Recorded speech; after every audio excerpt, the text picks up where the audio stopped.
Hare Krishna, nos encontramos en el marco del Instituto de Estudios Bhaktivedanta dentro del programa Sadhana Online Diario y hoy siendo domingo tenemos clase especial y vamos a seguir por donde nos habíamos quedado, que el domingo pasado Dwarkadas Prabhu, él nos dio clase acerca del Darshan Yoga de Patanjali y quisimos que, o sea, vimos que tenía mucho material y aprovechar pues esta oportunidad, ¿no? De profundizar un poquito más y en vez de que lo resumiera, pues que nos lo explique pues algo más extensamente y vamos a hacer una parte B. O sea, la semana pasada, el domingo pasado hicimos la parte A del yoga de Patanjali y ahora la parte B.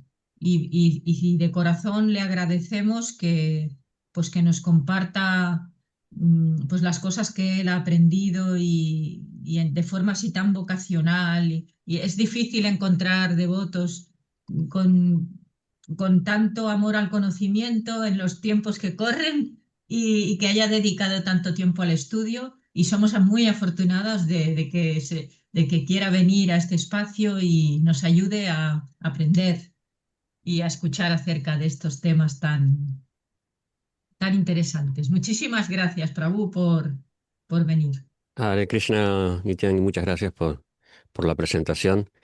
Eh, a ver, como decía la vez pasada, yo soy un agradecido a todo lo que he recibido en la conciencia de Krishna y lo menos que puedo hacer es tratar de devolver un poco de lo que he ido aprendiendo. Así que para mí es un placer, es una felicidad que ustedes estén eh, deseosos de escuchar y de recibir esta información. No puedo decir conocimiento porque, bueno, simplemente lo mío es teórico, no es realizado, pero bueno, por lo menos esta información creo que es útil. Entonces, de todas maneras, tenemos 6 darshanas, pero estos dos que vimos o que estamos viendo, el Samkhya y el Yoga, son más extensos. O sea, yo los hago una descripción más detallada porque tienen mucha relación con la conciencia de Krishna en el sentido de que hay muchos temas y que se comparten con lo que hemos aprendido de los libros de Prabhupada y del Bhagavad Gita, del Bhagavatam. Y entonces podemos ver la conexión y bueno, entrar a veces en algunos detalles. Hay otros darshanas que no tienen tanta relación como el Vaisheshika y el Nyaya, entonces eso seguro, y el Mimamsa hasta un cierto punto también, los vamos a ver más reducidos. No me voy a explayar porque, sinceramente, por ejemplo, el Vaisheshika a mí me resulta un poco aburrido. Y el Nyaya hay mucho tema de lógica, mucha cuestión técnica y no está tan relacionado con nuestros intereses, entonces lo vamos a ver probablemente los dos en una sola clase. Eh, Así que, bueno, continuando con el Yoga Darshana, ¿no? También llamado Raja Yoga, es importante recordar que hay mucha similitud, hay mucho tema compartido en el capítulo 6 del Bhagavad Gita y en los Yoga Sutras de Patanjali. Obviamente Patanjali es posterior a Krishna y al Bhagavad Gita, entonces eh, podemos entender que Patanjali recibió ese conocimiento. Hay una cita muy interesante uno de los Smritis más importantes, el Yogi Yajnavalkya Smriti, donde Yajnavalkya dice que Patanjali en realidad no fue el creador, el originador, sino que recibió ese conocimiento eh, y que el originador es Hiranyagarbha. Hiranyagarbha es otro nombre de Vishnu. Entonces podemos ver que este conocimiento se remonta a revelaciones de Vishnu, de Krishna. Entonces, bueno, como todo el conocimiento védico, aunque los del Mimamsa opinen lo contrario, todo esto ha sido revelado por Dios y después vamos a ver por qué digo eso.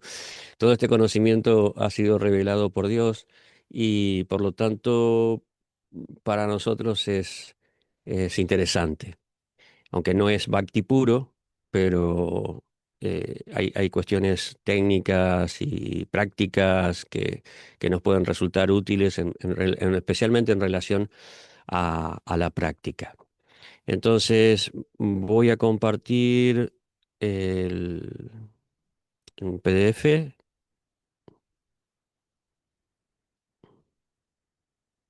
Bien. ¿Se ve bien? ¿Se me escucha bien? Perfecto. Entonces, habíamos quedado la otra clase la semana pasada que Patanjali marcaba la meta del yoga como la cesación de las fluctuaciones mentales, de los torbellinos de la mente, de los pensamientos, de los deseos, de toda la influencia que viene de Prakriti. Entonces, acá vemos cómo es Chitta. Chitta es la conciencia. La conciencia es la suma de Buddhi, la inteligencia, Ahankara, el ego falso, y Manas, la mente. Todo ese cuerpo sutil, esa forma de nuestro intelecto y de nuestra mente forman la conciencia, Chitta. ¿No? Hoy en día la ciencia trata de determinar qué es la conciencia, pero no llegan a, a poder dilucidar de dónde viene todo eso. En la cultura védica, en el Darshana especialmente de Patanjali, eso, y en el Samkhya está muy bien definido. Pero como son elementos abstractos que no se pueden estudiar en un laboratorio, bueno, todavía no han podido determinar de dónde viene esto. Así que Chitta, la conciencia, influenciada por los sentidos, por los pensamientos, los deseos, la mente, etcétera, eh, se ve agitada, como las aguas de este mar que están muy agitadas. Obviamente en ese lugar, en ese mar, en ese contexto, no se puede ver la profundidad, no hay transparencia. Entonces Patanjali dice que si mientras se mantenga de esa manera, él usa una palabra muy gráfica, ¿no? La vamos a ver acá en esta parte de la diapositiva. Dice drashta. Drashta es el que ve, ¿no? Él dice que cuando la mente se calma, entonces el, el que ve, el vidente, puede entender su naturaleza, queda establecido en su propia naturaleza. Eso es lo que hablábamos, lo que explicábamos en relación con el Samkhya Yoga, que tenemos a Purusha y Prakriti. Purusha es la conciencia, Prakriti es la materia, y no hay un contacto directo, sino que hay una identificación, como cuando uno mira un espejo y se ve reflejado y se identifica con el reflejo en el espejo, ¿no? Es el mismo principio. El hecho de ver hace la conexión, ¿no? También vemos en el Bhagavatam, cuando se explica la creación, se dice que Vishnu impregna a través de su mirada la naturaleza material con todas las almas. O sea, la visión tiene mucho que ver en esta filosofía. Sí, dime, Nityangi. Bueno, si me permites, quisiera hacerte una preguntita. ¿Posible? Sí, Sí. sí, sí. Pues mira, si también este autor, si hace mención acerca del ruido corporal, porque el mental, vale, pues, pero el corporal, por ejemplo, cuando uno se cae de sueño, y eso te impide también mucho. Si también habla de eso. Sí, sí, sí, cuando se refiere a la práctica, vamos a ver cuáles son los obstáculos en la práctica. Y bueno, ahí surge el tema del cansancio, del sueño, como resultado de una mala práctica, los temblores en el cuerpo. Bueno, no es un aspecto muy importante porque él lo prioriza el estado de la mente más que del cuerpo. En el Hatha Yoga vemos que hay más trabajo sobre el cuerpo, pero de todas maneras sí hay algunas partes donde menciona el efecto, la influencia del cuerpo en la práctica. Entonces, como dice acá, el yoga es la restricción, nirodha, ¿no? Yoga Chitta Vritti Nirodha. Nirodha no es la represión de los pensamientos, no es que por la fuerza la persona puede parar de pensar, ¿no? Como había eh, un cómic, seguramente lo han escuchado o lo han visto, Mafalda.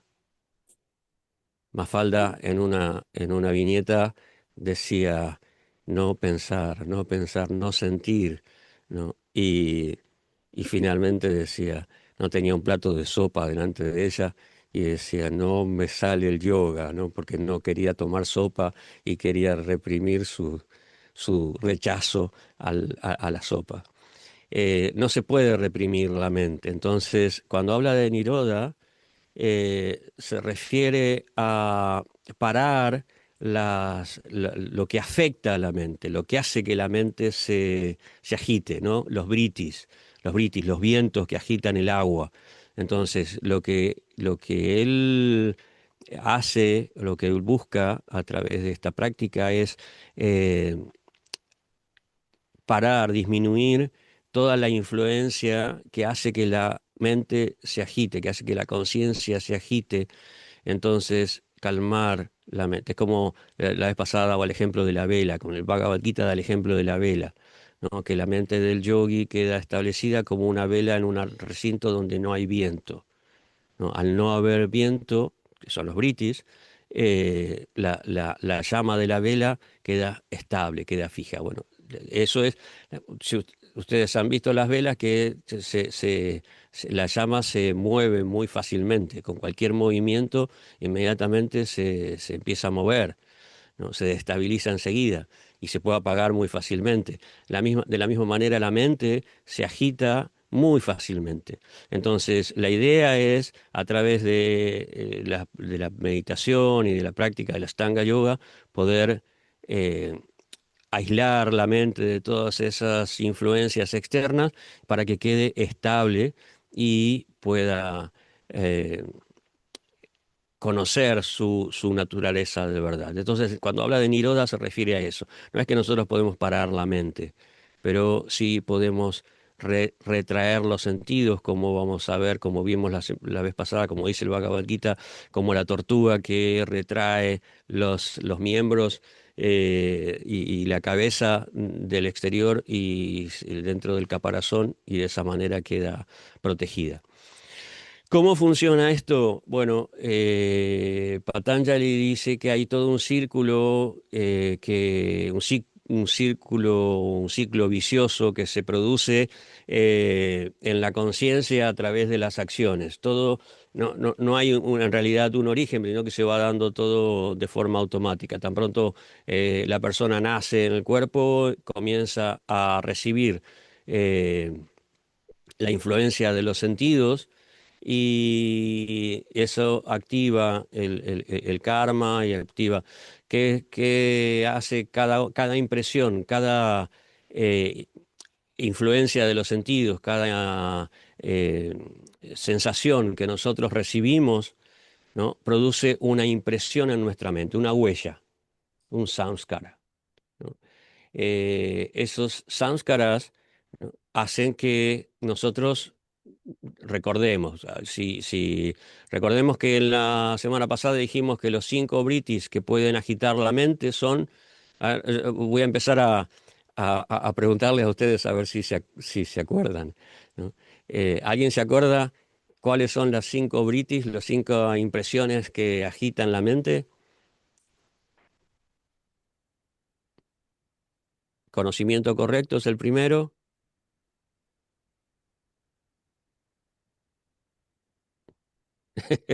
Ok. El conocimiento correcto, pramana, el conocimiento errado, la ilusión, el sueño y la memoria. La memoria es algo muy, muy eh, claro de entender que cada cosa que nosotros recordamos, ¿no? Implica una sensación, implica un estímulo, una emoción, ¿no? Muchas cosas. Entonces, todo lo que nosotros recibimos queda en la memoria. A veces lo tenemos claro, a veces queda en una parte de nuestra conciencia más, ah, más escondida, pero todos esos recuerdos agitan la mente. Entonces, cada impresión que nosotros recibimos, ¿no? Un aroma, una música, todo eso genera un samskara, ¿no?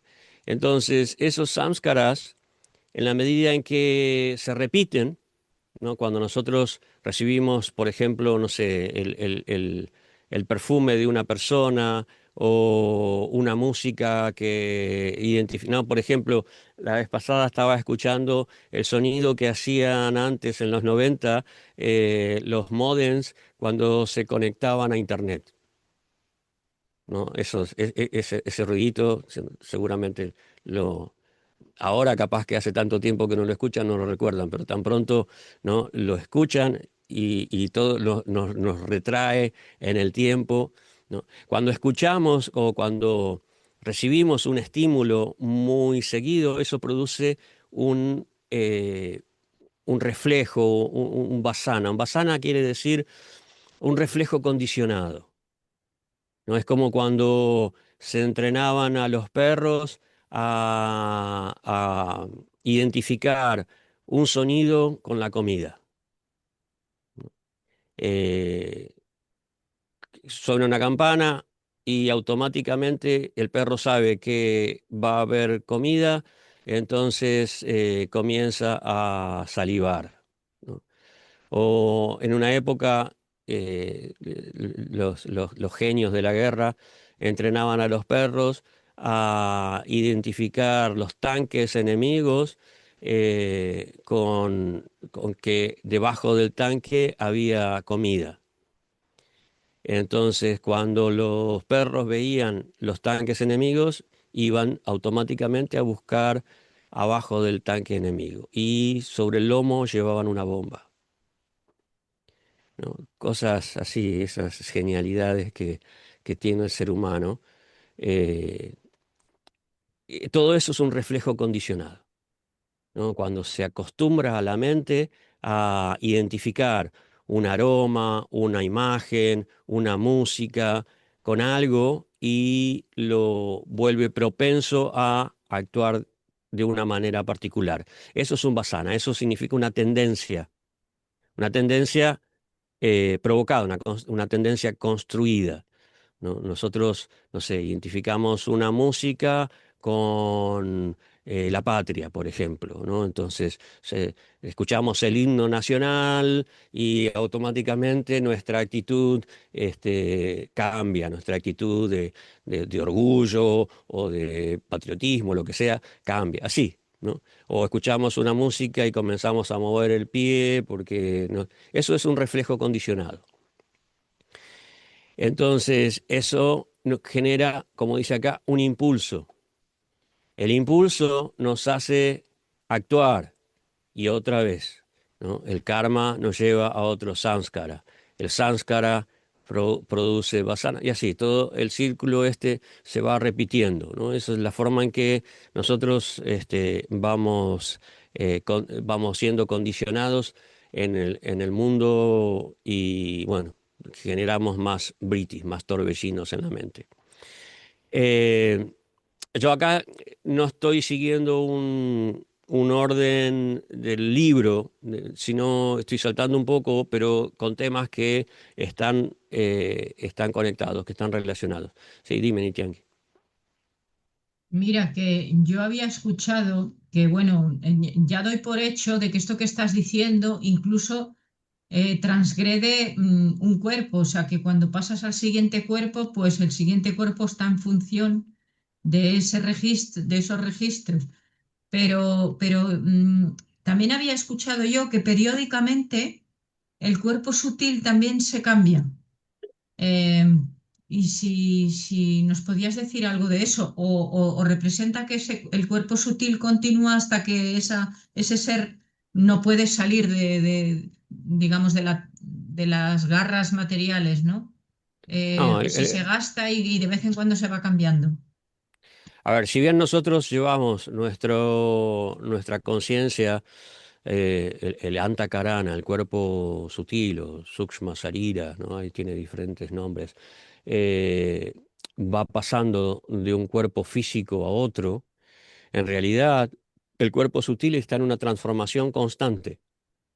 Así como el cuerpo físico está pasando, como dice el Bhagavad Gita, de la niñez a la juventud, y luego la vejez y luego cambia a otro cuerpo, ¿no? Está cambiando, ¿no? El cuerpo que nosotros tenemos ahora no es el que teníamos cuando teníamos 5 años. De la misma manera, eh, el cuerpo sutil está transformándose continuamente debido a las impresiones que recibimos, vamos generando nuevos vasanas, vamos generando nuevos samskaras, y todo eso va sufriendo hace que el cuerpo sutil, la conciencia, pase por una transformación, ¿no? Es lo que nosotros vemos en nuestra experiencia de vida en la mente.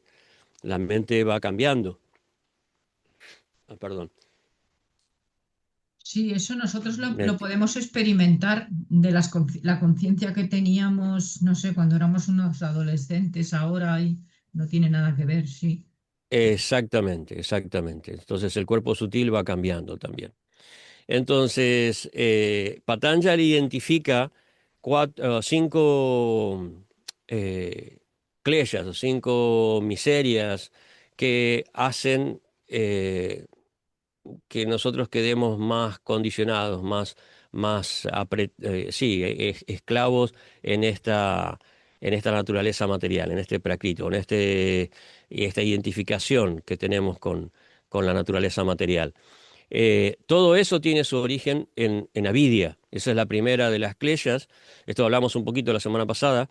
Eh, Aquí se ve cómo es la raíz del árbol, ¿no? A raíz de avidia, valga la redundancia, a raíz de la raíz avidia, eh, se generan las otras 4.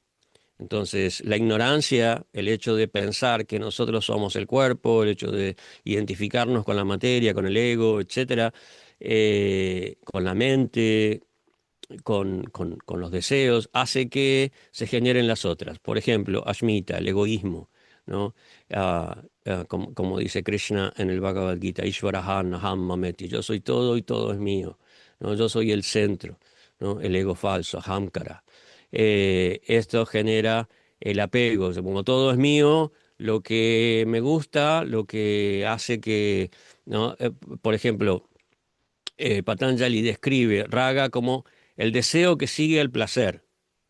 Es decir, aquellas cosas que me dan placer genera un deseo de volver a disfrutar, de mantener ese placer. Entonces eso es raga, ¿no? Raga hace que yo quiera una música, que yo quiera una comida, en fin, volver a repetir el placer, ¿no? Duella, el rechazo, ¿no? Que sigue al dolor, ¿no?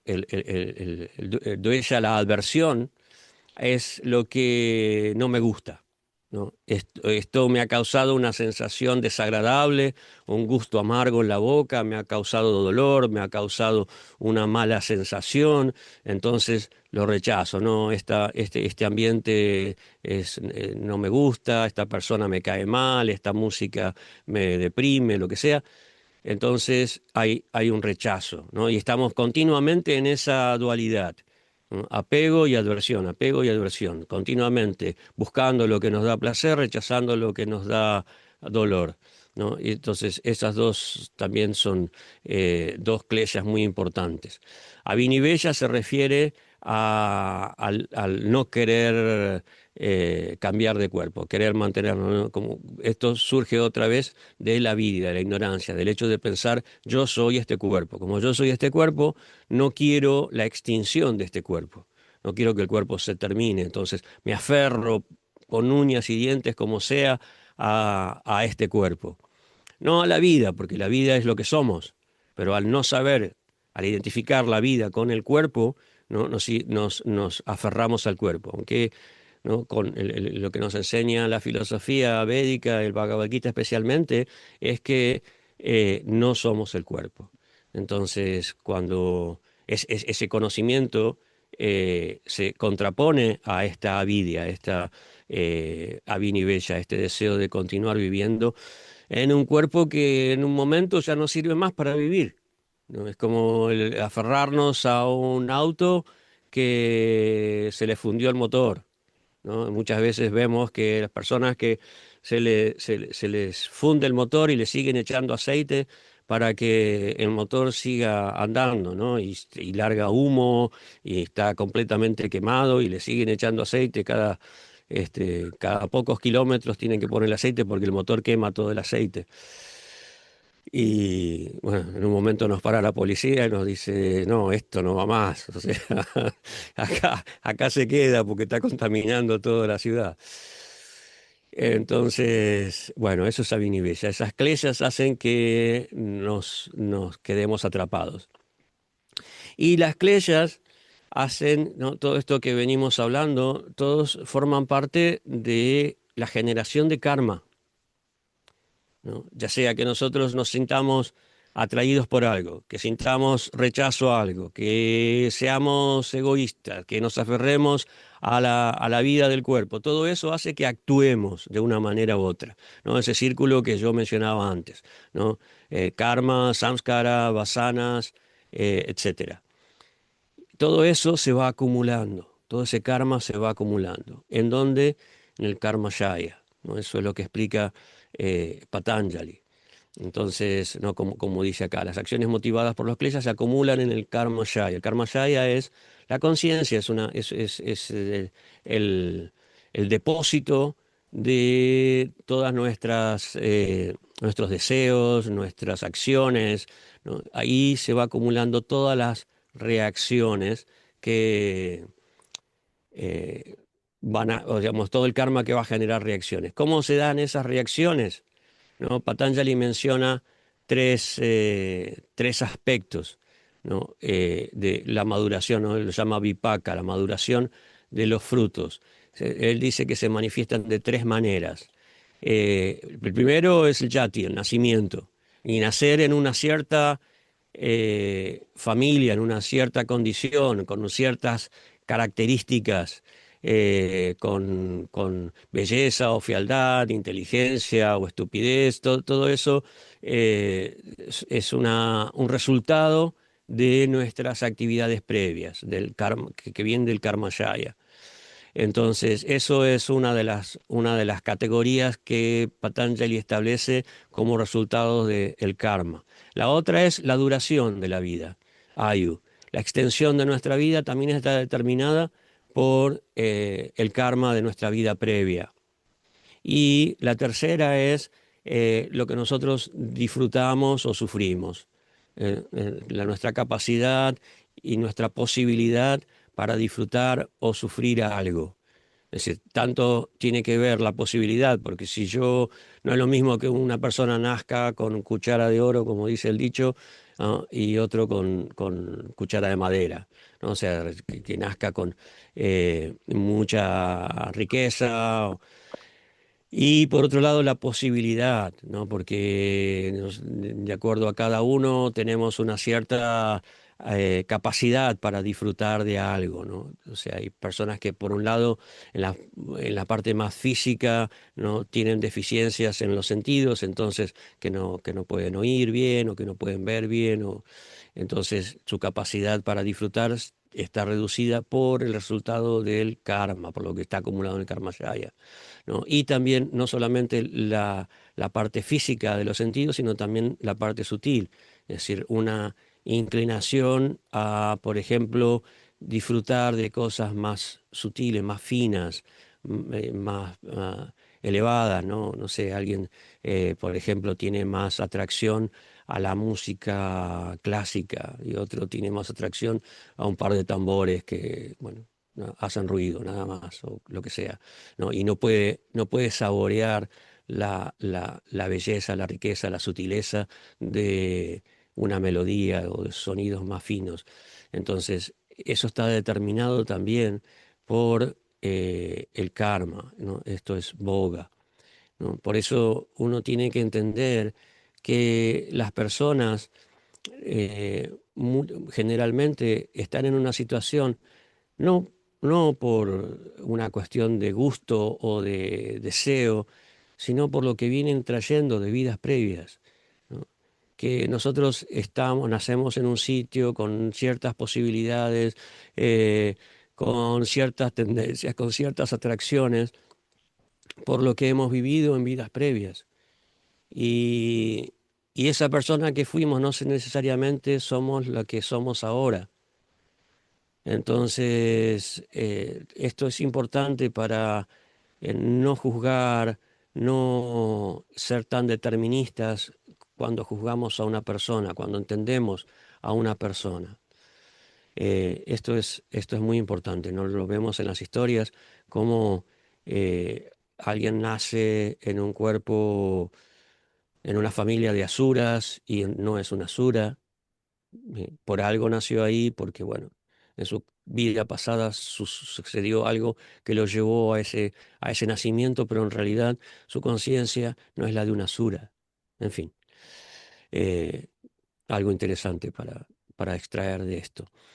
Eh, como dice acá, la perspectiva del sabio. Para quien discierne todo lo condicionado es finalmente doloroso. Es decir, el Patanjali dice que para el sabio que sabe que no es este cuerpo ni es materia, todo, tanto el placer como el dolor, implica dolor, porque es algo que lo ata a la naturaleza material.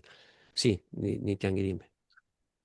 Mira, y entonces, bueno, tantas veces que en las escrituras escuchamos que nosotros, que este no es nuestro ámbito natural, que nosotros pertenecemos al ámbito espiritual, que todo lo que es ego falso, pero no obstante, de acuerdo a esto, parece que todo tiene que, o sea, tenemos que realizarlo de forma como gradual, o sea, como necesariamente para poder resetear todo esto, o sea, tiene que ser o bien de forma gradual o si no, casi un milagro, ¿no? Tiene que Ujú. haber en la intervención de un milagro para que podamos resetear y poner el otro, como el otro programa, ¿no? Que sería el programa de simplemente a estar apegado a lo que debemos estar apegados, que sería a Krishna. Eh, Sí, sí, es algo gradual. En todos los procesos hay una práctica que lleva tiempo, ¿no? Prabhupada en el Srimad Bhagavatam llama al proceso de conciencia de Krishna como lo define como algo lento, ¿no? Le dice el lento proceso de la conciencia de Krishna, lleva tiempo. Y en el Sankhya lo vimos, el proceso es la meditación, la introspección, el análisis, el raciocinio en el yoga de Patanjali es llevar todo ese conocimiento a un desarrollo práctico que favorezca la meditación y la realización la experimentación de esa identidad espiritual diferente a la materia. Pero todo eso lleva mucho tiempo, ¿no? Entonces, Rupa Goswami dice que entre los elementos que nosotros debemos cultivar, las cosas positivas que debemos cultivar, por un lado está el entusiasmo y por otro lado está la paciencia, ¿no? La paciencia es algo muy importante en nuestra práctica. Sí, dime. no, no, perdón, que me he equivocado. Ah, ok. Vera levantó la mano. Sí, Hare Krishna. Buenos Hare días, Krishna. gracias por la clase. Yo quería preguntar, según qué tipo de música escuches, si crea karma en la conciencia, bueno, en el estado de cada uno, según si es música sacra o es música, pues, rock, demoníaca o algo, si va creando Mm. Claro, algo de claro, claro. algo. Todo lo que nosotros, todo lo que está en el mundo material está compuesto de las tres gunas, de las tres modalidades. Hay cosas que están, que predomina la modalidad de sattva, hay cosas que predominan la medida de tamas y hay cosas que predominan rajas. Entonces, en la medida en que nosotros nos ponemos en contacto con estas modalidades, nos vemos afectados, nos influencian en esa dirección, en esa naturaleza, ¿no? Si escuchamos música fúnebre, ¿no? O así, que es negativa, que es deprimente, que no, que es llorosa.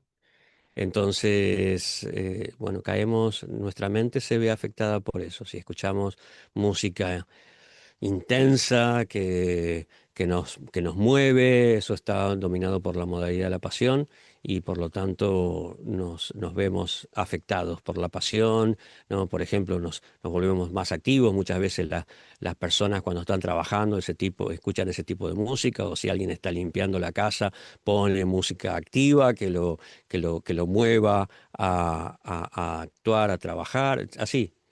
Entonces, y la música que está en la modalidad de la bondad eh, hace que nos sintamos más tranquilos, más pacíficos y más dispuestos a usar el conocimiento, a recibir conocimiento, a aprender, etcétera. Krishna Mai, levantaste la mano. Hare Krishna, muchas gracias por su clase. Eh, yo tengo una pregunta que he escuchado el otro día un relato de un científico como que decía que los pensamientos que tenemos nosotros los hemos creado nosotros o son frecuencias que vienen de otra parte y nosotros nos identificamos con ellos.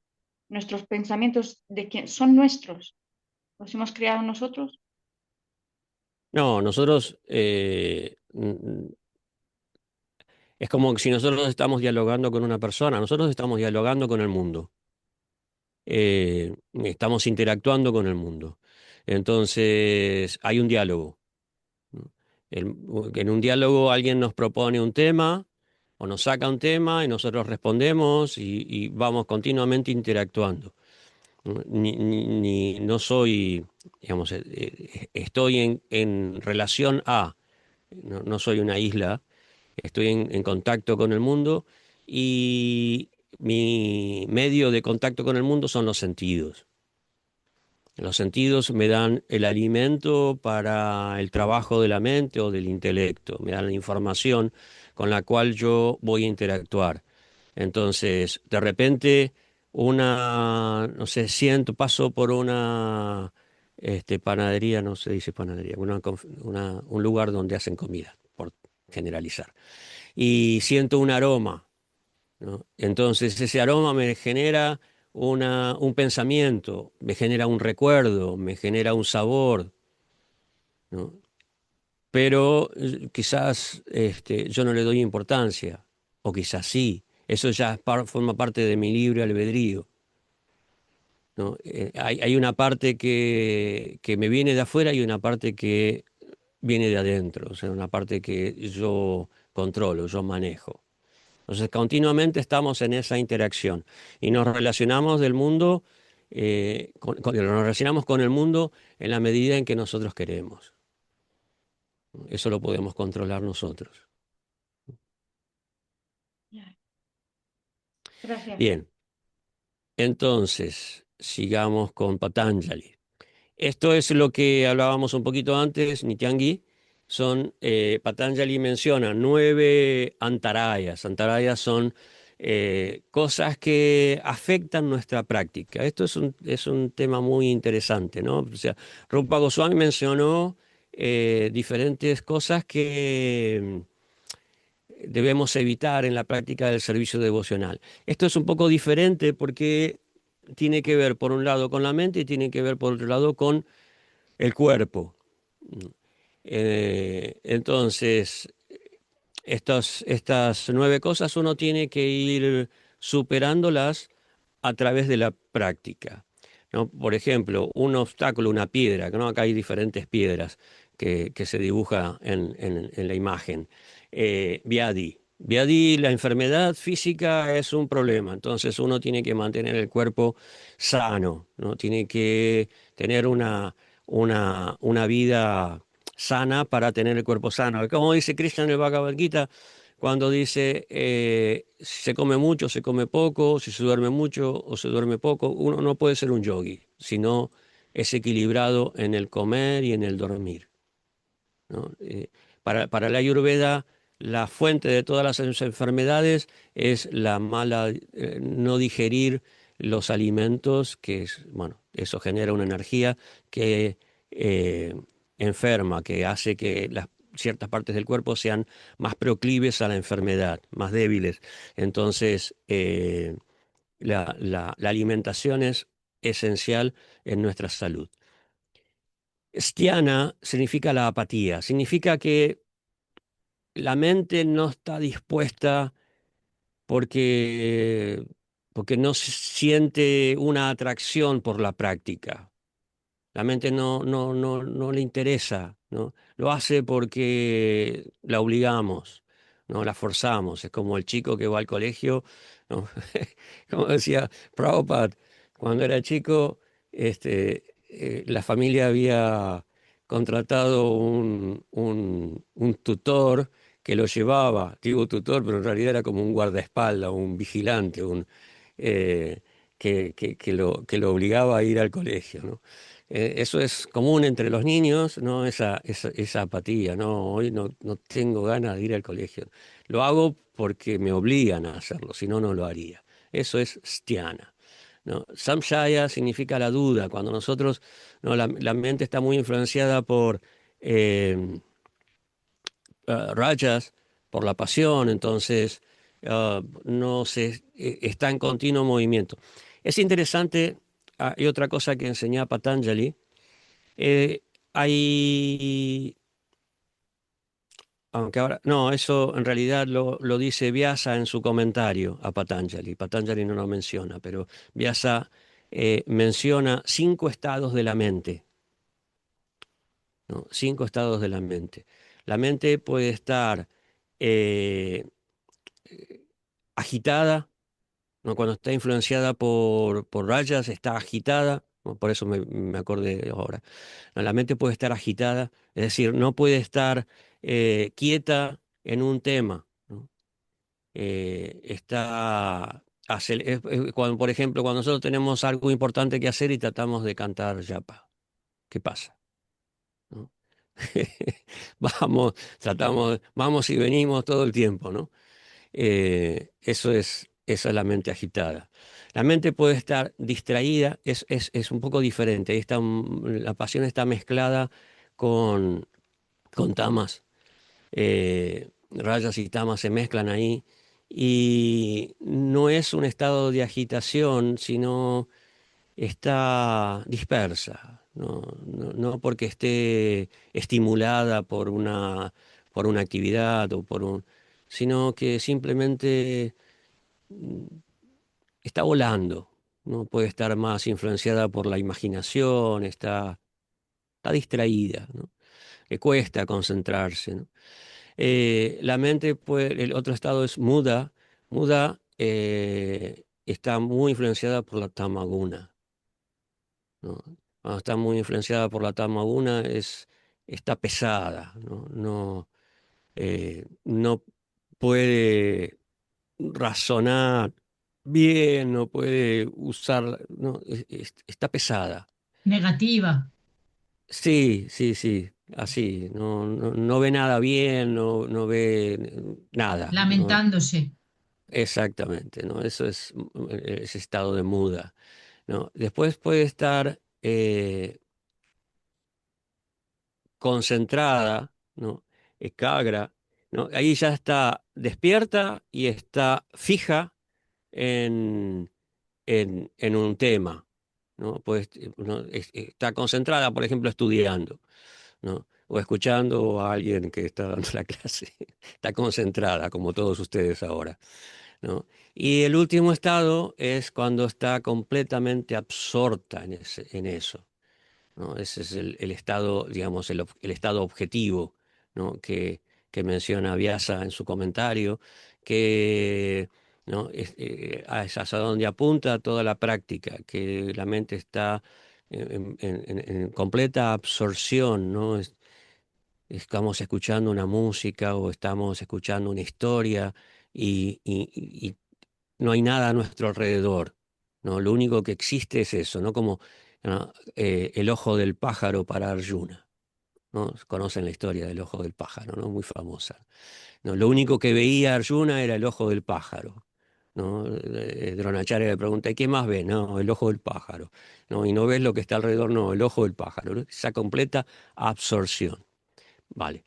Entonces, samshaya es esa duda que viene de la mente agitada, de la mente distraída también, ¿no? Que no está convencida de que, ¿será que esta práctica me sirve para algo? ¿Será que este es el camino? No tiene suficiente información, suficiente conocimiento. Está bien, vamos a probar, pero vamos a probar hasta por ahí nomás. No es que me voy a tirar de cabeza en esta práctica porque no sé realmente si sirve o no sirve. Entonces, eso es samshaya. Después, la negligencia es cuando... Uy, se me fue la... La negligencia promada es cuando es diferente de la apatía, porque la apatía es que no me interesa.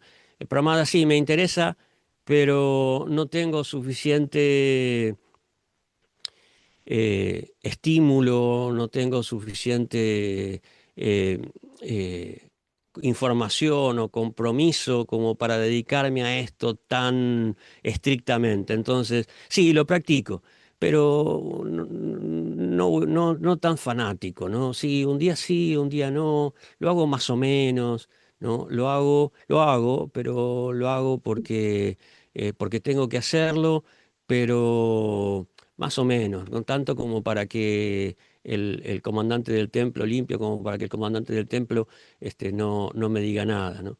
Es como mi mamá solía decir, limpió eh, por donde ve la suegra, ¿no? Eh,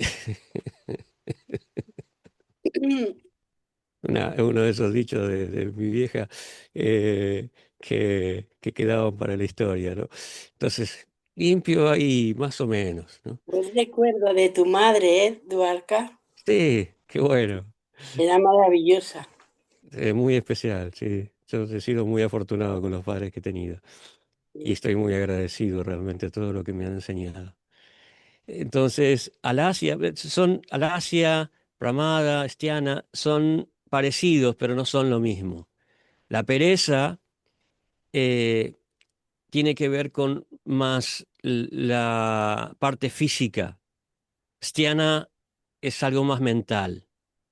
La apatía nace más de la indiferencia de la mente, la falta de compromiso mental. En cambio, alasia, la pereza, es algo más físico. Estoy cansado, ¿no? Lo que tú me decías, Nitiangi, ¿no? Uno tiene sueño, está cansado, no es un condicionamiento, es un obstáculo que viene del físico, no de la mente, ¿no? Condiciona a la mente, pero es físico. Está pesado, estoy falto de energía, en fin, no he dormido bien. Krishnamai, dime. Pues el mejor ejemplo ahora mismo, en este mismo instante, el aquí y ahora, yo te digo que tengo sueño, pero esto me parece interesante, todo esto. Claro. Tengo muchísimo sueño, casi me caigo del sueño, se me está abriendo la boca cada dos por tres, pero esto me parece una ciencia tremenda. Bueno, eso se lo tenemos que agradecer a Patanjali. Mm, ya. En cuanto apagues la cámara voy a saber que estás durmiendo.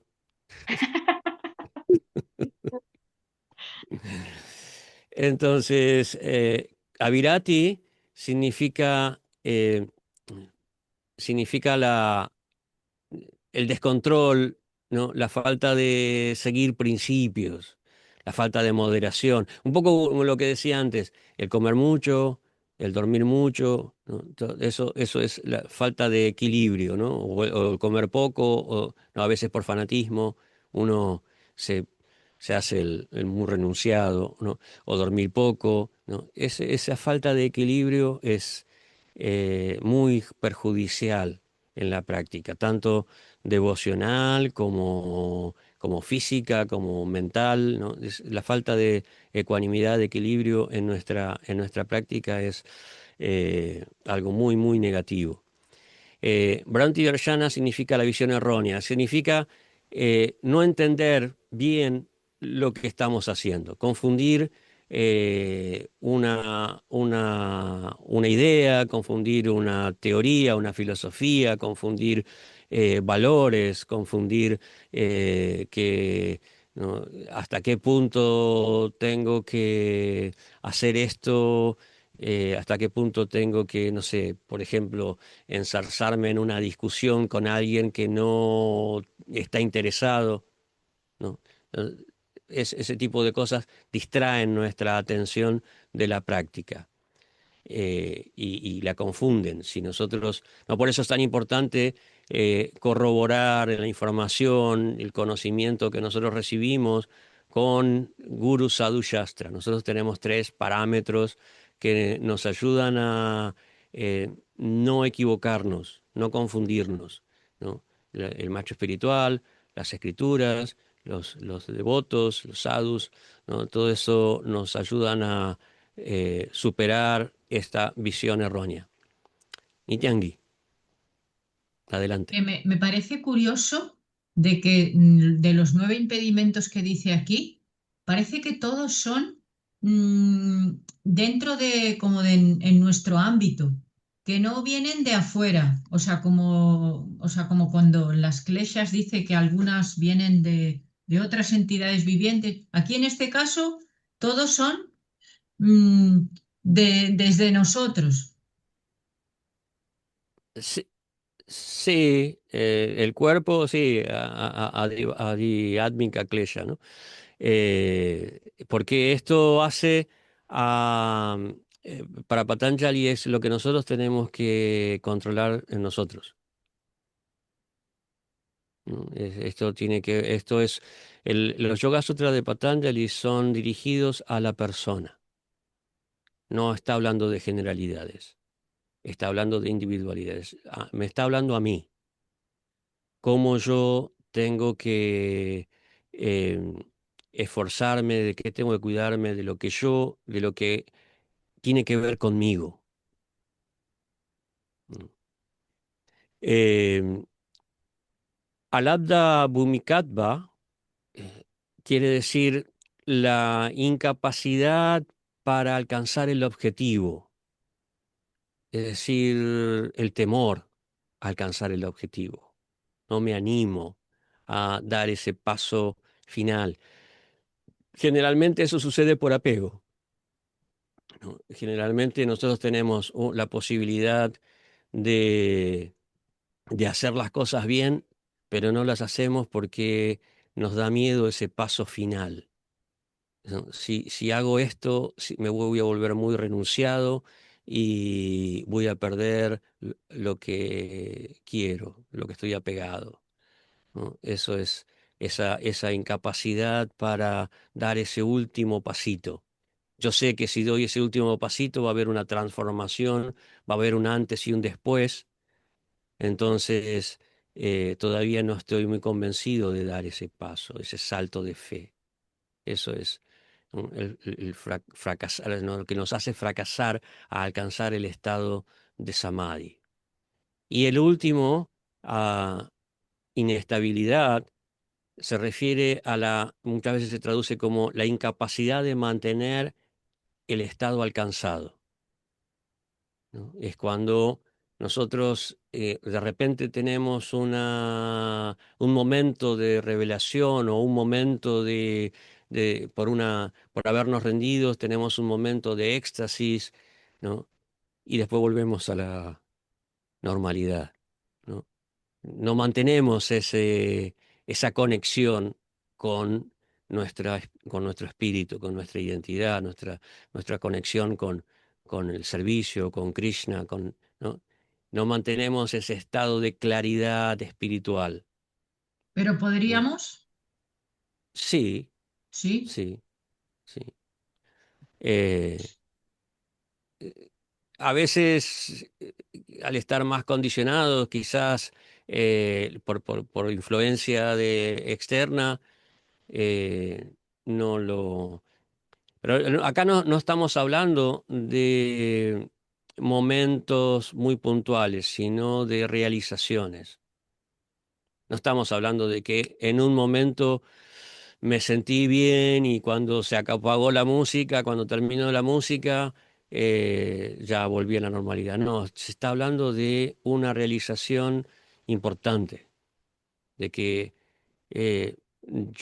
no, por ejemplo, una vez, antes de vivir en el templo, ¿no? Tuve una sensación de tranquilidad, de paz, de armonía interna que dije, no me quiero ir nunca más de acá. Eso fue lo que determinó que yo quisiera ir a vivir al templo, ¿no? Si yo hubiera dicho, "Va, vuelvo a mi vida normal y bueno, vengo de vez en cuando, ¿no?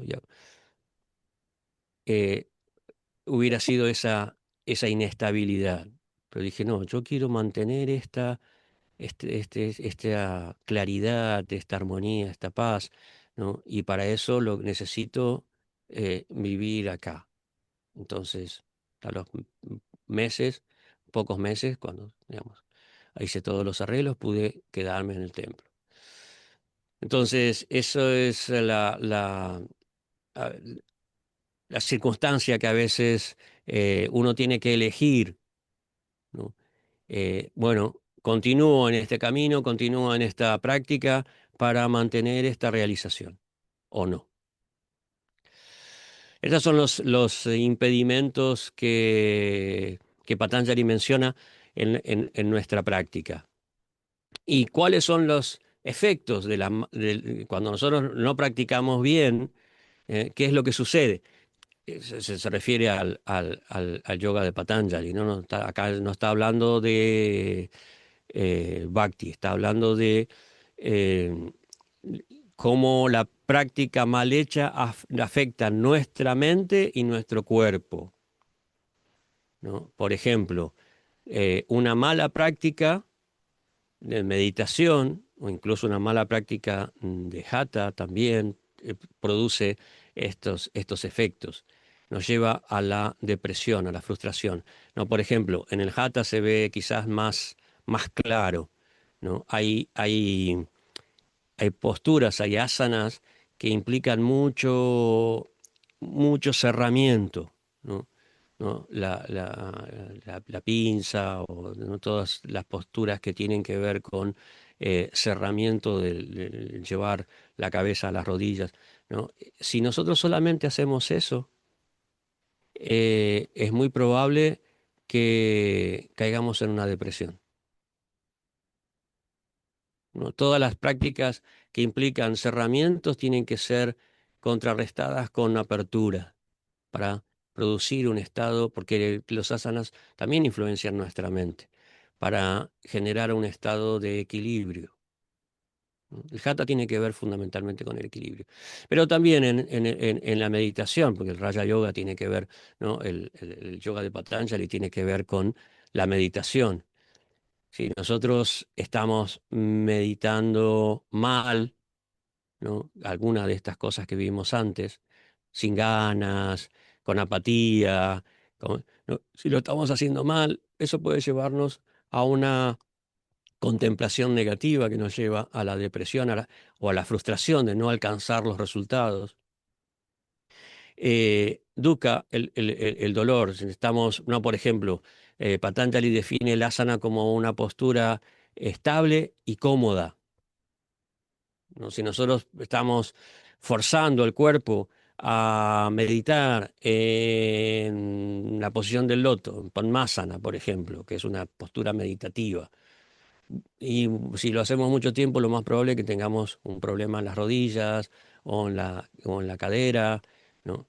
Eh, por eso Patanjali es muy claro, tiene que ser estable, es decir, algo que se pueda mantener, que no está forzado, tiene que ser cómoda, ¿no? No tiene que ser una postura en la que nosotros sintamos dolor, no tiene que ser sukha, stira, estable, sukha, cómoda, ¿no? Sukha es agradable, cómoda.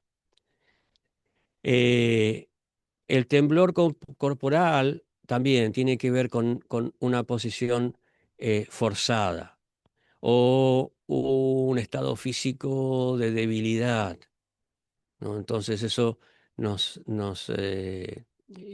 produce temblor, ¿no? Si nosotros estamos haciendo una práctica, sentimos que los miembros están temblando, es porque estamos haciendo mal la práctica, no estamos trabajando el equilibrio interno o el equilibrio físico.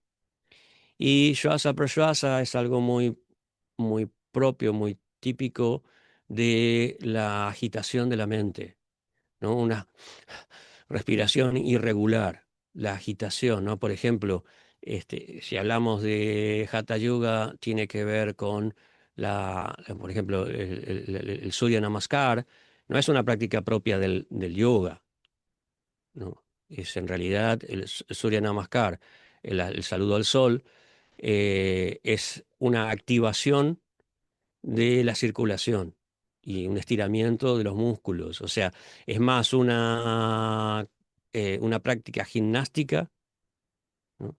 Y que tiene que ver con el ritual del saludo, del namaskar, eh, más que con hatha, ¿no? Hatha es el equilibrio, no la aceleración. En ninguna práctica en el hatha yoga se acelera la respiración o se acelera el ritmo cardíaco. Los asanas son algo que nos llevan a una disminución del ritmo cardíaco, una disminución del el ritmo respiratorio. El Surya Namaskar es lo contrario. Entonces, no entra dentro de... No vamos a encontrar el Surya Namaskar en ningún texto tradicional de Hatha Yoga, ni en el Granda Samhita, ni en el Hatha Yoga Pradipika, en ningún lugar de eso vamos a encontrar el Surya Namaskar, ¿no? Pero una práctica también incorrecta de las prácticas tradicionales, tanto del Hatha como de Raja Yoga, deben llevar a una respiración más tranquila. Si lo hacemos mal, nos agita, ¿no? Por ejemplo, Patanjali dice que cuando el asana se consigue, cuando alcanzamos la perfección en nuestra postura, entonces la respiración, el pranayama se produce naturalmente. Es decir, nuestra respiración se va aquietando cada vez más, cada vez más, cada vez más, y llega al punto en que alcanzamos un estado de equilibrio, de estabilidad interna que se detiene. Bueno, como dice acá, estos síntomas aparecen cuando la práctica es incorrecta y son unos buenos parámetros para decidir si lo que estamos haciendo está bien o no. ¿No? Si alguien viene agitado, ¿no? Y lo vemos que está cantando las rondas, por ejemplo, para aplicar esto en nuestra práctica diaria, ¿no? Y está agitado, intenso, decir, Prabhu, Mataji, tranquilo, ¿no? Afloja un poco, calma la mente, ¿no? Entonces, respira profundo, inhala profundo, exhala despacio, etcétera. Estos, digamos, son unos temas así prácticos muy interesantes. Esto es muy interesante porque eh, cuando Arjuna le dice a Krishna, ¿no? Esto que me estás describiendo, esto es en el sexto capítulo, un capítulo de Dhyana Yoga o de Raja Yoga.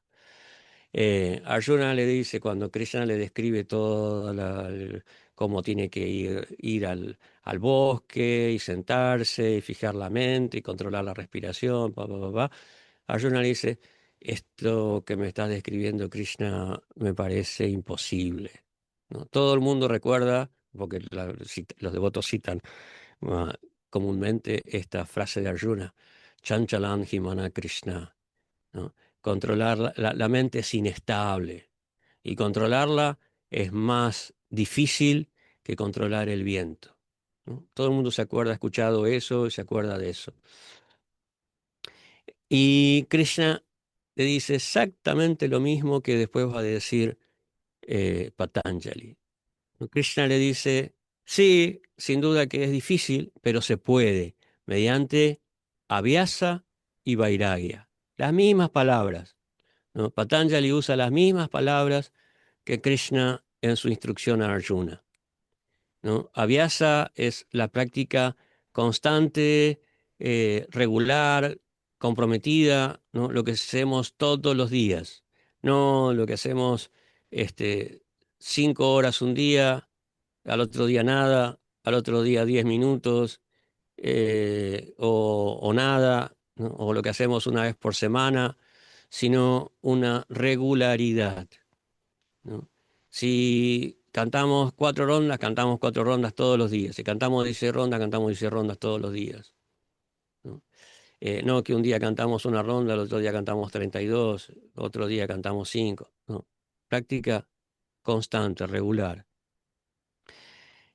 Patanjali dice que se pueden controlar los vritis a través de esta práctica. Y vairagya.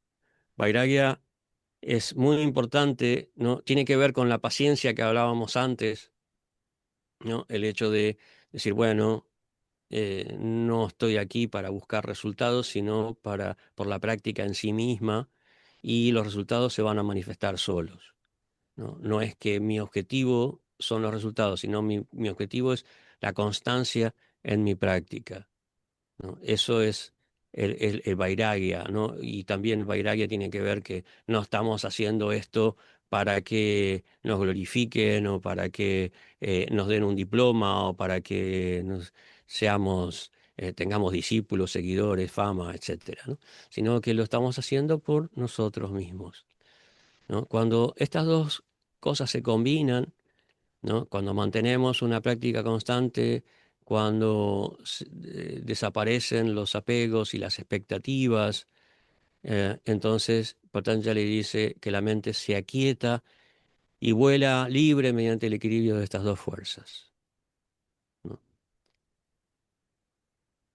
Entonces, ¿qué pasa cuando surgen las cosas negativas, ¿no? Cuando surgen pensamientos negativos, ¿no? Esto está en el capítulo 2, cuando empieza a hablar de los yamas y niyamas, ¿no? Aparece esto, ¿no?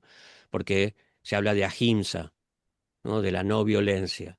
Entonces, ¿cómo cultivamos la no violencia, ¿no? Cuando surge la ira, cuando surge la envidia, la codicia, cuando surgen todos estos pensamientos negativos, ¿no? Patanjali dice que uno tiene que cultivar el opuesto, ¿no? Por ejemplo, si yo tengo rencor hacia alguien, ¿no? Tengo que cultivar contemplar las buenas cualidades de esa persona. O tengo que cultivar la comprensión hacia esa persona. Y así. Eh, entonces, ¿cuál es la actitud hacia los demás, ¿no? Si yo vemos que alguien es feliz, cultivo la amistad para no ser envidioso, no ser codicioso, ¿no? Si veo que alguien está feliz, no pienso, ¿por qué sí, yo no? No, no, más bien no, cultivo la amistad porque la amistad hace que yo me sienta feliz cuando veo a un amigo que está feliz, ¿no?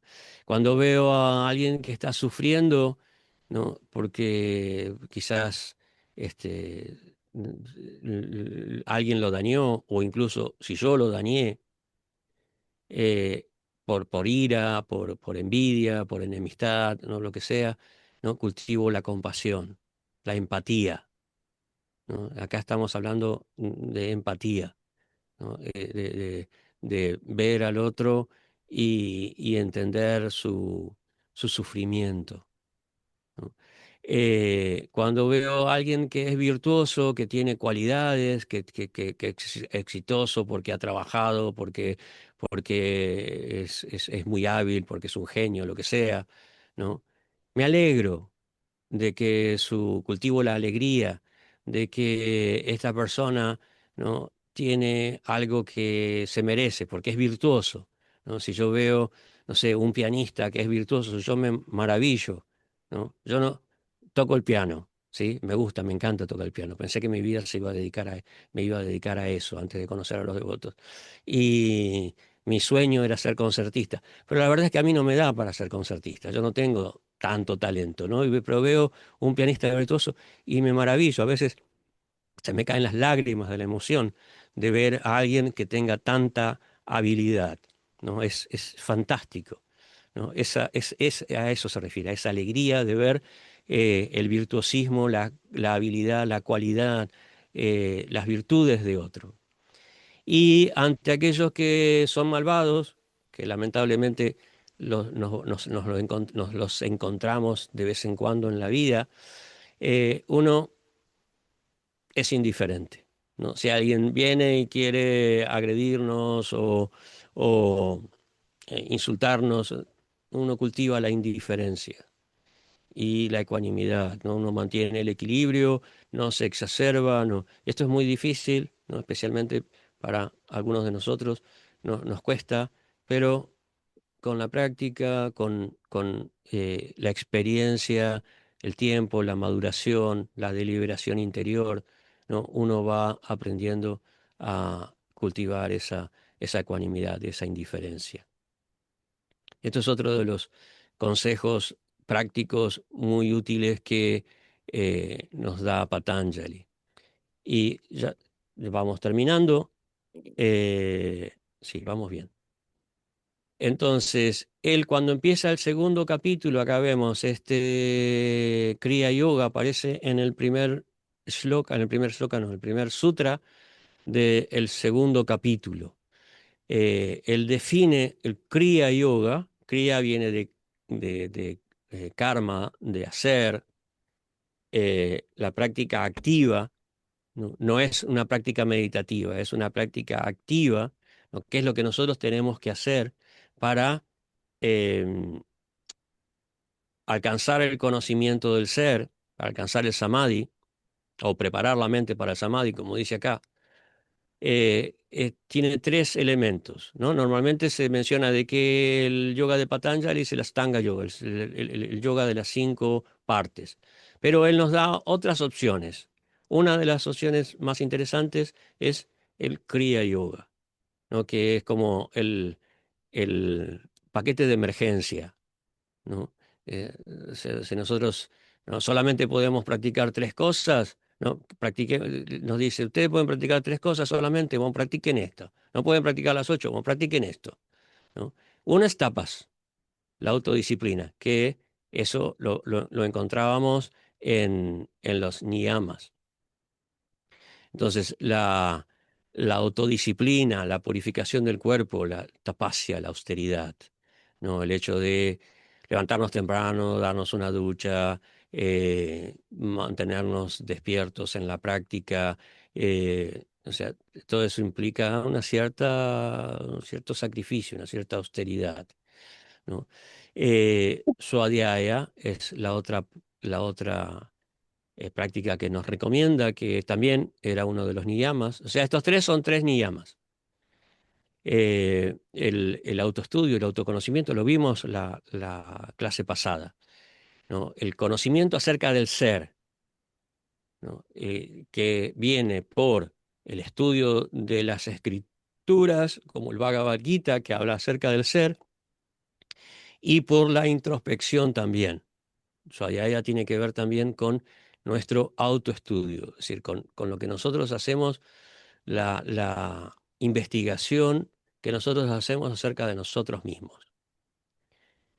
Y Ishvara Pranidhan, que es lo más importante para nosotros. Ishvara Pranidhan significa la devoción a Dios, el bhakti, ¿no? Entender de que hay un ser que está por encima de todo. Patanjali lo define en uno de sus aforismos, ¿no? Que es la fuente del yoga, que no está afectado por las gunas, que no está afectado por las kleyas, que es trascendente. Bueno, tiene una definición muy sintética, como todo lo que dice Patanjali, pero es interesante, ¿no? Que él le da un lugar muy especial a Dios y, bueno, por lo tanto es un sistema teísta, ¿no? Que no todos los darshanas son teístas, ¿no? El yoga de Patanjali es teísta. Entonces, Ishvara Pranidham es algo de lo que hablamos continuamente, así que no hace falta que yo lo explique demasiado. Y bueno, esto lo vimos luego de todas esas recomendaciones para la práctica, va definiendo los 8 pasos, las 8 partes de la Ashtanga Yoga. Yamas, niyamas, asana, pranayamas, pratyahara, dharana, dhyana y samadhi. Estos 3 últimos están en el tercer capítulo. Acá hemos estado viendo lo que está en el primer y segundo capítulo. Eh, los 3 últimos los vamos a encontrar en el tercer capítulo. Bueno, esto ya lo vimos en la clase pasada. Lo que es el asana debe ser cómodo y confortable, debe ser estable. El pranayama también, pratyahara, la retracción de los sentidos, como la tortuga retrae los miembros dentro de la caparazón. Y finalmente, el objetivo, que es Kaivalya. Kaivalya es el objetivo final. Patanjali dice que el yoga es la cesación de los torbellinos de la mente. Ahora, ahí está definiendo el estado de yoga y la práctica del yoga. Es decir, está definiendo tanto lo que uno tiene que hacer, ¿no? O sea, ir cesando los torbellinos de la mente y alcanzar ese estado de yoga, que es la completa cesación. Ahora, ese no es el objetivo, ese es el medio para alcanzar el Kaivalya. Kaivalya significa la separación o volver, digamos, al estado de separación entre Purusha y Prakriti. Kaivalya quiere decir aislamiento, ¿no? Y en esa es la gran diferencia que hay entre el yoga de Patanjali y el Hatha Yoga. Y muchas veces, muchos de los traductores confunden esto y definen el yoga en los Yoga Sutras de Patanjali. Cuando los comentan, dicen que yoga es unión. No, en Patanjali no es unión. En Patanjali es separación. En el Hatha Yoga, debido a que se basa en la filosofía Vedanta, sí podemos decir que es unión, ¿no? Pero la palabra yoga tiene dos traducciones posibles. Una es unión y la otra es unción o someter, ¿no? El hecho de el yugo, ¿no? Poner los sentidos bajo control, ¿no? En el Yoga Sutra de Patanjali se refiere a esto, de someter los sentidos, de controlar los sentidos, ¿no? El yoga es el controlar los sentidos y controlar la mente, ¿no? De tener el nirodha, el parar los torbellinos de la mente. ¿Por qué? Porque uno ha logrado controlarlos a través del control de los sentidos, ¿no? Entonces, esto es importante porque como hoy en día la mayor parte de los que traducen a Patanjali identifican el yoga con el Hatha Yoga y con el Vedanta, ¿no? Lo traducen como unión. Es un error. Dime, Patanjali, no, Nityangi. Otra vez, otra vez. Te, te- La semana te pasada estoy... también. Eh, Mira, que te quería preguntar que aquí en el Kaivalya da como una impresión, o sea, porque tú dices la separación de Purusha y Prakriti. como que los purushas somos nosotros y Prakriti, pues o sea, pero la identidad original espiritual y lo ilusorio, ¿no? Entonces, pero dice conciencia sin objeto, pero entonces es algo impersonal. No, no, o sea, y en el caso del personalismo sería que si hay el objeto que es Krishna, o sea, la espiritualidad con Krishna. Sí. Esto es importante, entender lo que es el samadhi. Yo en este momento, hasta ahora no he hablado de las diferentes descripciones que Patanjali da del samadhi. Eh, Purusha somos todos, ¿no? Tú eres un purusha, yo soy un purusha, ¿no? Hay una diversidad. En el Sankhya hay diversidad de purushas, multiplicidad de purushas. Y para el Sankhya y para Patanjali, purusha es conciencia pura, nada más, ¿no? Conciencia eh, sin actividad. Actividad es prakriti, o digamos, es también, o sea, actividad significa la conjunción de purusha y prakriti, ¿no? Prakriti tampoco es actividad, es inerte, pero es quien posibilita la actividad de purusha, ¿no? Uno es conciencia pura, el otro es inercia, ¿no? O materia pura. Y cuando es conciencia pura, eh, tiene que ver con la definición que da Aristóteles, ¿no? Eh, mm, el estado pleno del ser. No, no hay potencia, no hay... Aristóteles cuando define a Dios, ¿no? Y dice estado puro del ser. Es decir, para él también tiene una visión impersonal de Dios, que Dios no hace nada, solamente es. O como Parménides decía, el ser es, punto, ¿no? No hay una actividad, no hay un devenir, no hay nada, solamente ser. Y Patanjali, cuando va definiendo ese samadhi, ¿no? O sea, el samadhi sería el último eslabón de la práctica de la Astanga Yoga. Es decir, el samadhi es la absorción del meditador en el objeto de meditación. Yo me absorbo tanto en algo, mi meditación se vuelve tan fija, ¿no? Que yo me fusiono en cierta medida con eso. Ahora, Patanjali va a decir, hay dos categorías de samadhi, el Sampragyata Samadhi y la Sampragyata Samadhi. El Sampragyata Samadhi quiere decir que ha alcanzado esa absorción meditando en un objeto concreto y con eh, mi raciocinio sobre las características de ese objeto, ¿no? Eh,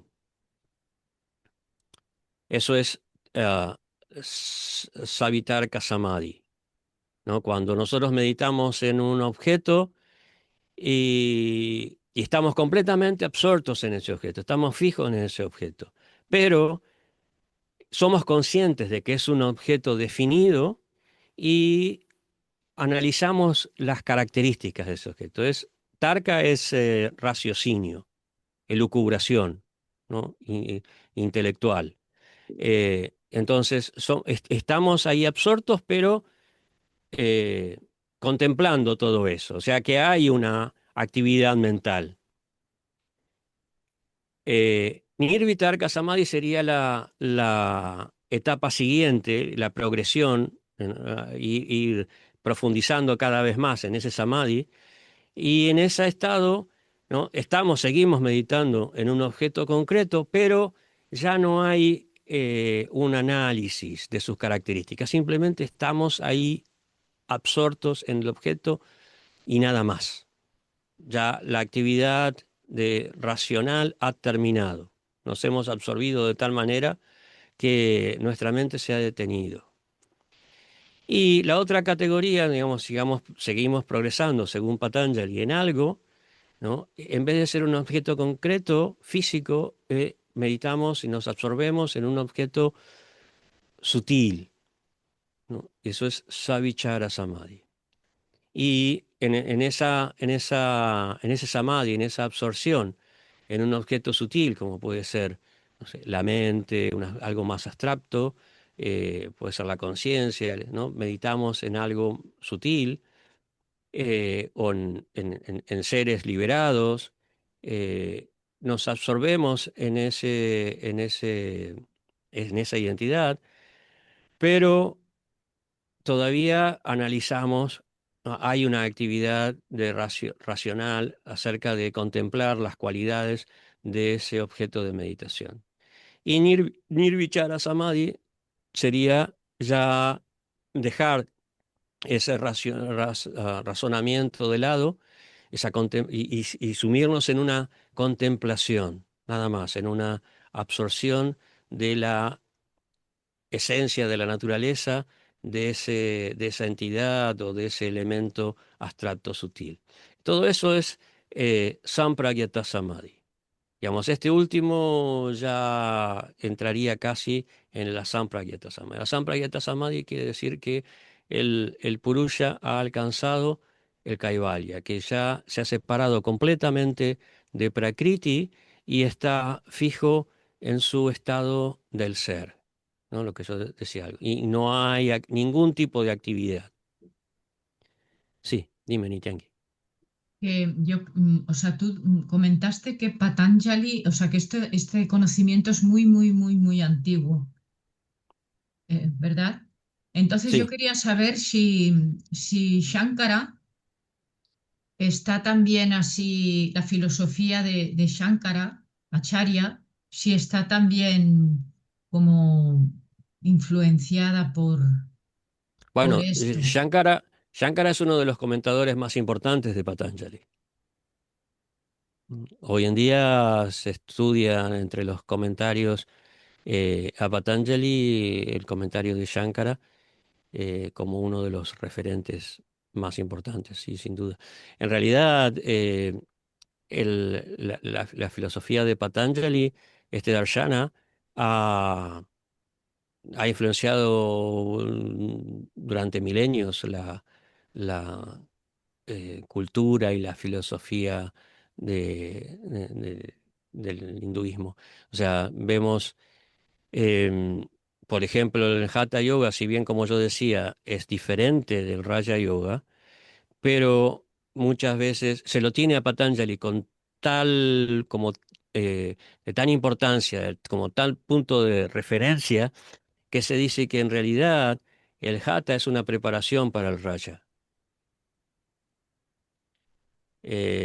Incluso en el Hatha Yoga Pradipika, el escritor, Swatmarama, dice que no hay diferencia entre uno y otro, ¿no? O sea, en cuanto al objetivo que se busca, la finalidad. Sí hay diferencia en la práctica, obviamente, pero la finalidad, no se lo tiene a Patanjali como un referente importantísimo en general en toda la cultura del yoga. ¿Y este nombre de Raya Yoga, viene más así por rey o más así de Laguna Rayas? ¿Tiene algo que ver con la... Eh, Generalmente se lo traduce como en el sentido de real, el yoga real, el yoga de más alto nivel, digamos, Mm, ¿no? Eh, En cuanto a raya sería justamente lo contrario. Raya como guna sería lo contrario, sería parar, porque raya, si raya lo traducimos literalmente, saben lo que es, ¿no? Si yo traduzco rayas literalmente, no es pasión, es polvo, mm. ¿no? Por ejemplo, ¿no? Se dice que en Brindavan, al final de Kali Yuga, ¿no? Desaparece el Yamuna, desaparece Govardhan, lo único que queda es el raya, el polvo de Brindavan. ¿Y polvo por qué? ¿Qué tiene que ver el polvo con la pasión, porque se dice que la pasión es como una tormenta de polvo, lo que nos ciega. Los deseos son como el polvo, ¿no? Que con el viento se nos vienen encima y nos ciegan, no nos dejan ver claramente las cosas. Y lo mismo los deseos, ¿no? Son como el polvo que nos ciegan. Y justamente Patanjali predica lo contrario, ¿no? Parar con esa tormenta de polvo. Aquí esto es como, voy a volver a decir que Dwarka Das Prabhu es como una mina. O sea, ahora de repente abrimos una galería y por aquí hay esmeraldas, ahora por aquí hay diamantes. Oye, es que hay aquí una de cosas, de joyas por todos los lados que es que, ¿cómo? Mm, que qué alegría, Yo te agradezco. qué alegría sí, de poder, sí, explorar así todas estas cosas. A Bueno, mí me ha iluminado un montón todo lo que espero nos has contado.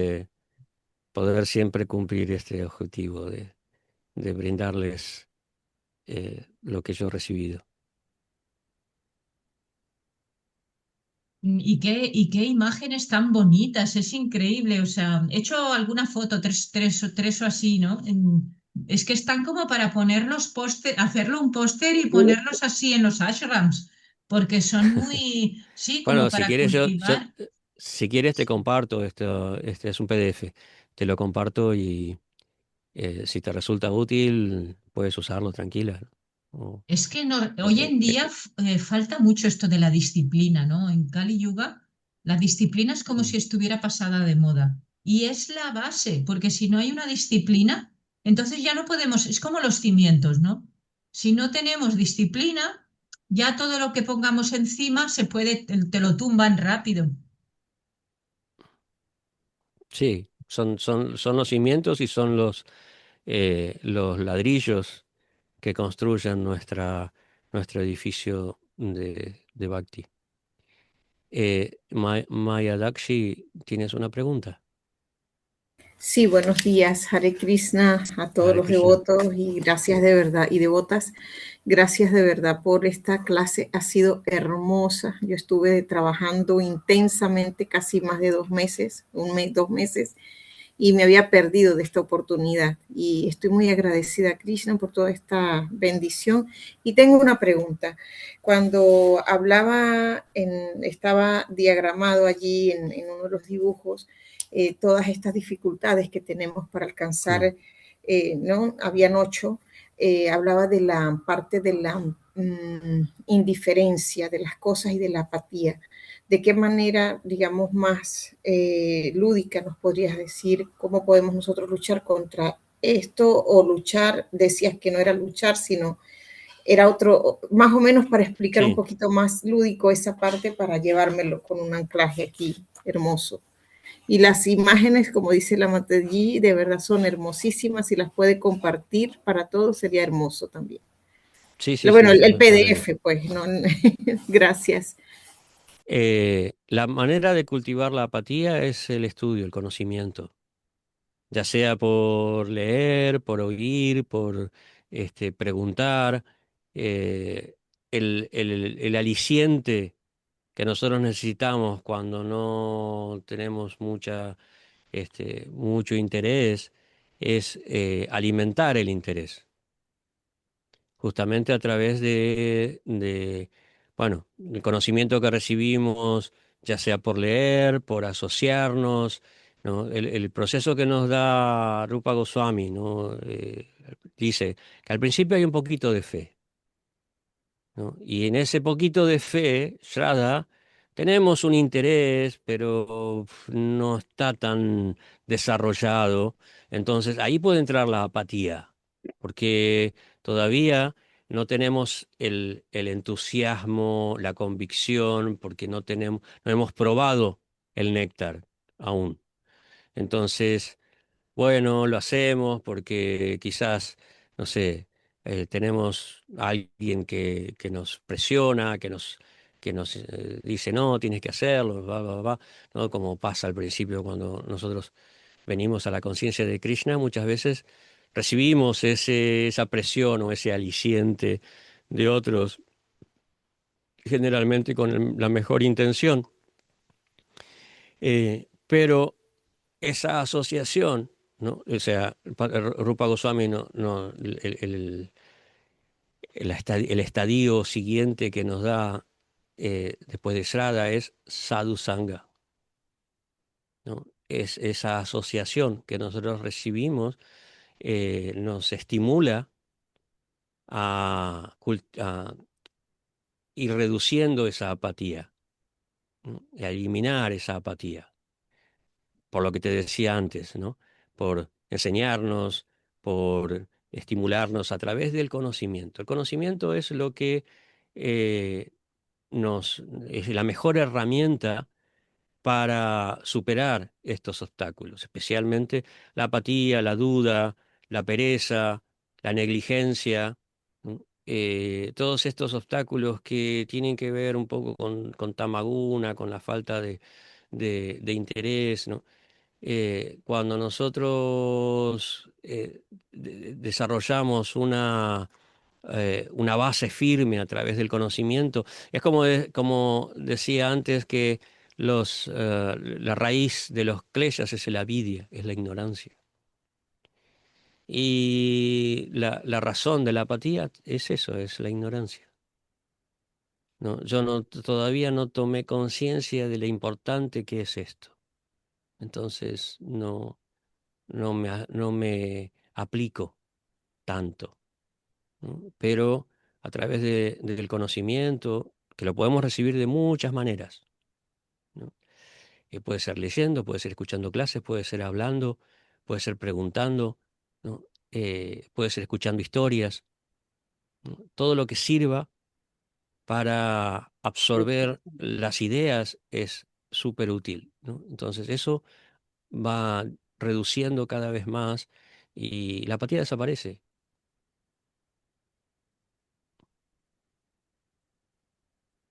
Muchas gracias. Hare Krishna. Un placer. Muy bien. Nityangi, la última pregunta. Muchas gracias, Tengo que ir sí. al templo ahora a organizar un poco las Sí, cosas. sí.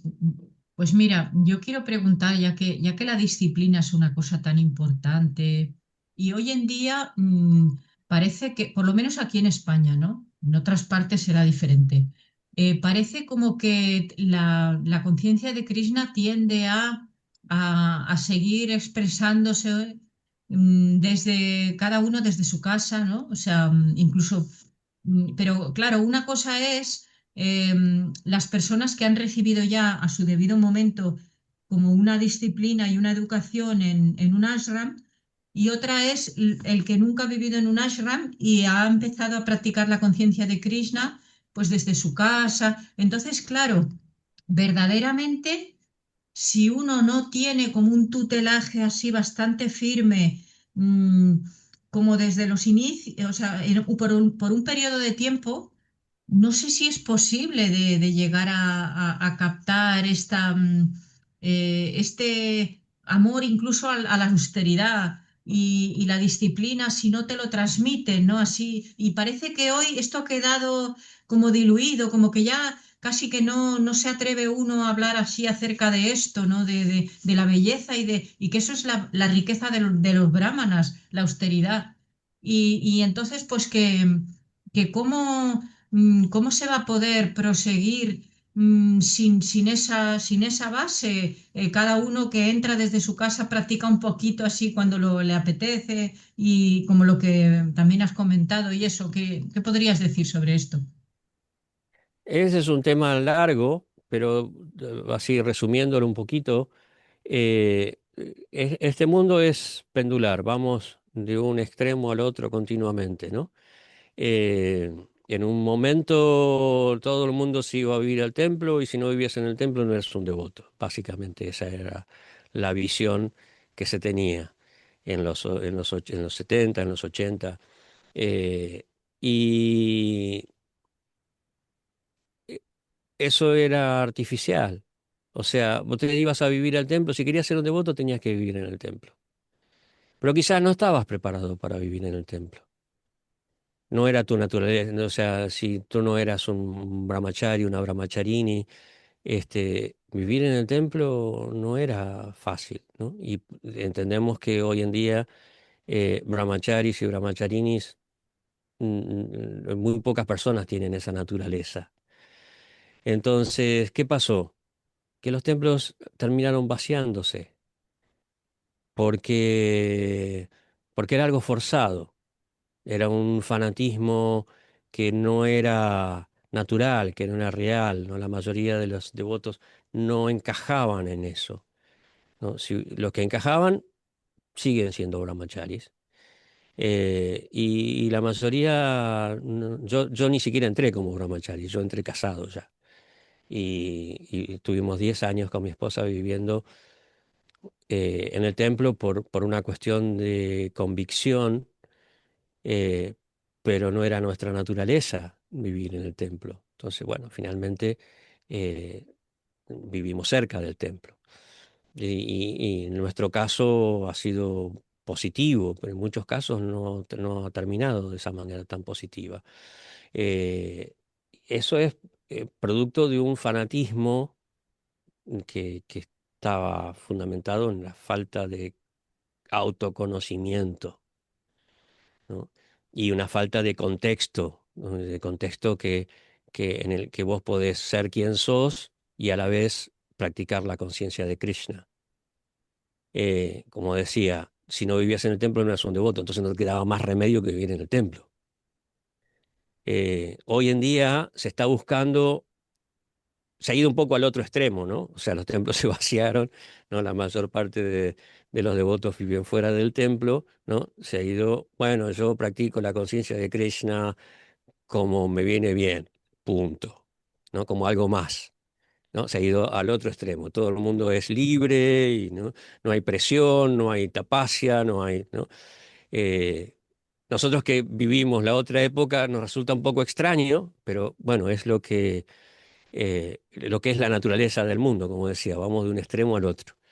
La cosa es encontrar el equilibrio, cómo cada uno desde su naturaleza se aplica a la conciencia de Krishna. Eso es lo que había tres hermanos que eran devotos del Señor Chaitanya y eran tres personas diferentes. Y el Señor Chaitanya a cada uno le dio una instrucción opuesta prácticamente. A uno le dijo, tú no te cases nunca, ¿no? Siempre brahmachari, vive en el templo, ¿no? A otro le dijo, tú dedícate a estudiar y sé médico, ¿no? Y al otro le dijo, tú cásate y haz, cría una familia, ¿no? Cada uno le dio una instrucción diferente, ¿no? Y eso es equilibrio, eso es aplicar a cada uno y darle a cada uno la facilidad que le corresponde para practicar para practicar la conciencia de Krishna. Y depende después del libre albedrío de cada uno que cómo lo lleva a la práctica. Pero el maestro espiritual, las autoridades tienen que ver un poco la naturaleza de la persona y entender qué es lo mejor para esa persona de cómo practicar. La cuestión es que en la medida en que la institución y los devotos despiertan nos inspiran en nuestra devoción y nosotros seamos receptivos a eso, cada vez nos comprometamos más a la práctica del servicio devocional, la relación con la institución, la labor con la institución, porque la institución es lo que nos está dando todo esto.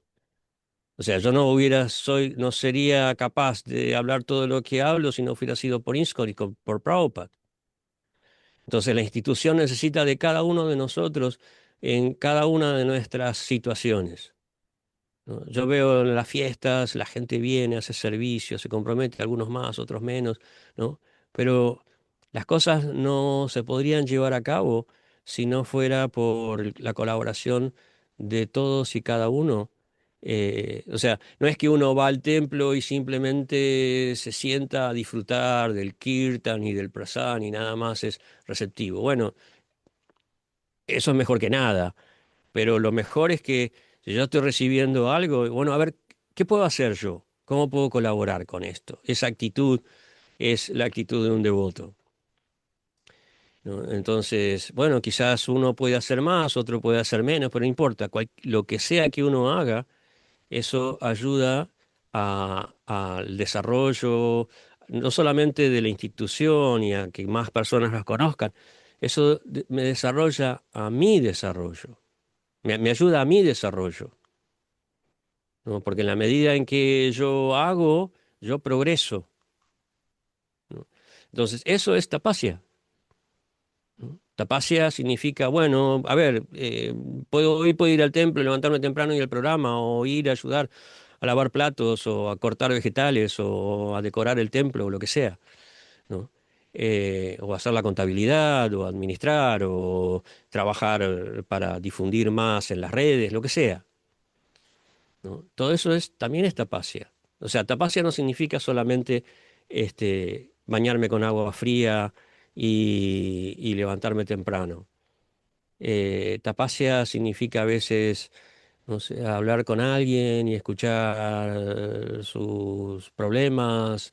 Tapasya significa, no sé, todo lo que de repente no sea, todo lo que sea salir un poco de nuestra zona de confort, ¿no? Todo lo que me haga salir un poco de mi comodidad es tapasya. Entonces, si levantarme temprano y conectarme me cuesta porque tengo ganas de seguir durmiendo o tengo ganas de salir a caminar y no, el sadhana online es una tapasya.